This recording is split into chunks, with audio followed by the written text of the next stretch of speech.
Assalamualaikum warahmatullahi wabarakatuh. Saya Amalia Fitri, saya dari kelas 1B. Saya akan membacakan mengenai sejarah Kerawang. Pada abad 15 Masehi, agama Islam masuk ke Kerawang yang dibawa oleh ulama besar Syekh Hasanuddin bin Yusuf Idofi dari Campai yang terkenal dengan sebutan Syekh Kuro sebab di samping ilmunya yang sangat tinggi, beliau merupakan orang hafiz Al-Quran yang bersuara merdu.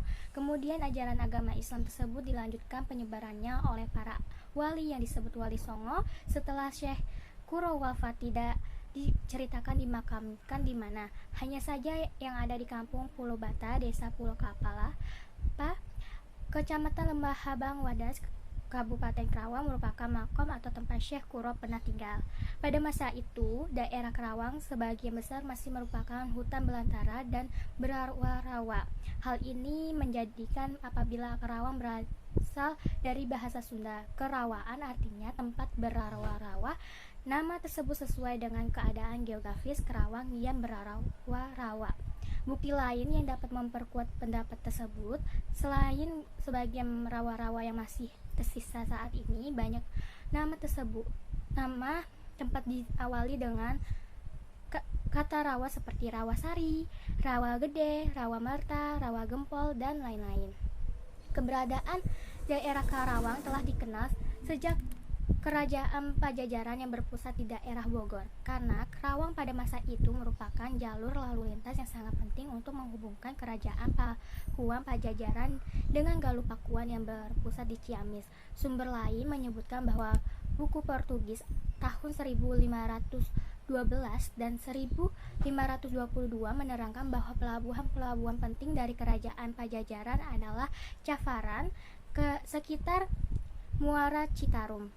Yang disebut Caravan dalam sumber tadi adalah daerah Kerawang yang memang terletak di Sungai Citarum. Sejak dulu kala, bila orang-orang berpergian akan melewati daerah-daerah rawa untuk keamanan, mereka pergi ke khalifah-khalifah dengan menggunakan hewan seperti kuda, sapi, kerbau, atau keledai. Demikian pula hal yang mungkin terjadi pada zaman dahulu. Kesatuan-kesatuan khalifah dalam bahasa Portugis disebut karavan yang berada di sekitar Muara Citarum sampai menjorok agak ke pendalaman sehingga dikenal dengan sebutan Cavaran yang kemudian berubah menjadi Karawang. Dari Pakuan Pajajaran ada sebuah jalan yang dapat melalui Celengsi atau Cibarusa, Warung Gede, Tanjung Pura, Kerawang, Cikao, Purwakarta, Raja Galuh, Talaga, Kawali, dan berpusat di kerajaan daerah Pakuan di Ciamis dan Bojonggaluh.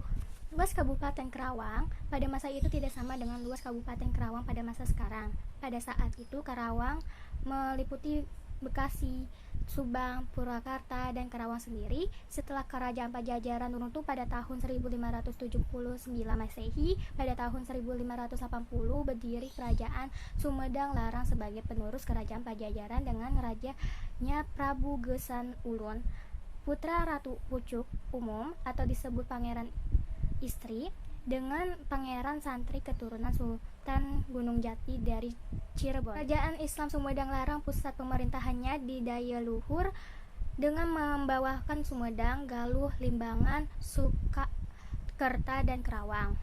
Pada masa tahun 1608 Masehi, Prabu Gesan Umum wafat digantikan oleh putranya Rangga Gempol Kusumadinata, putra Prabu Gesan Ulum dari istrinya Harisbaya, keturunan Madura. Pada masa itu di Jawa Tengah telah berdiri Kerajaan Mataram dengan rajanya Sultan Agung 1613 sampai 1645.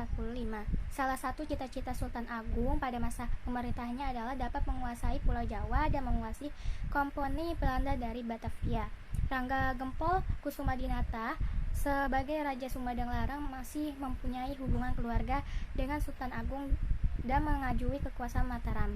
Maka pada tahun 1620 Rangga Gempol Kusumadinata menghadap ke Mataram dan menyerahkan Kerajaan Sumedang Larang di bawah naungan Kerajaan Mataram. Sejak saat itu Sumedang Larang dikenal dengan sebutan Prayangan. Raja Gempol Kusumadinata pada Sultan Agung diangkat menjadi Bupati Wadana untuk tanah Sunda dengan batas-batas wilayah di sebelah timur Kali Cipamali sebelah barat Kali Cisadane, di sebelah utara Laut Jawa, dan di sebelah selatan Laut Kidul. Karena Kerajaan Sumedang Larang ada di bawah naungan Kerajaan Mataram, maka dengan sendirinya Kerawang pun berada di bawah kekuasaan Mataram. Pada tahun 1624, Rangga Gempol Kusumadinata wafat dimakamkan di Bembem, Yogyakarta. Sebagai pengganti Sultan Agung mengangkat Rangga Gede, putra Prabu Gesan Ulun dari isi Nyimas Geleng Waru dari Sumedang. Rangga Gempol II, putra Rangga Gempol Kusumadinata yang mestinya menerima tata kerajaan, mesti disisihkan dan sakit hati. Kemudian beliau berangkat ke Banten untuk meminta bantuan Sultan Banten agar dapat menaklukkan Kerajaan Sumedang Larang. Dengan imbalan apabila berhasil, maka seluruh wilayah kekuasaan Sumedang Larang akan diserahkan kepada Sultan Banten.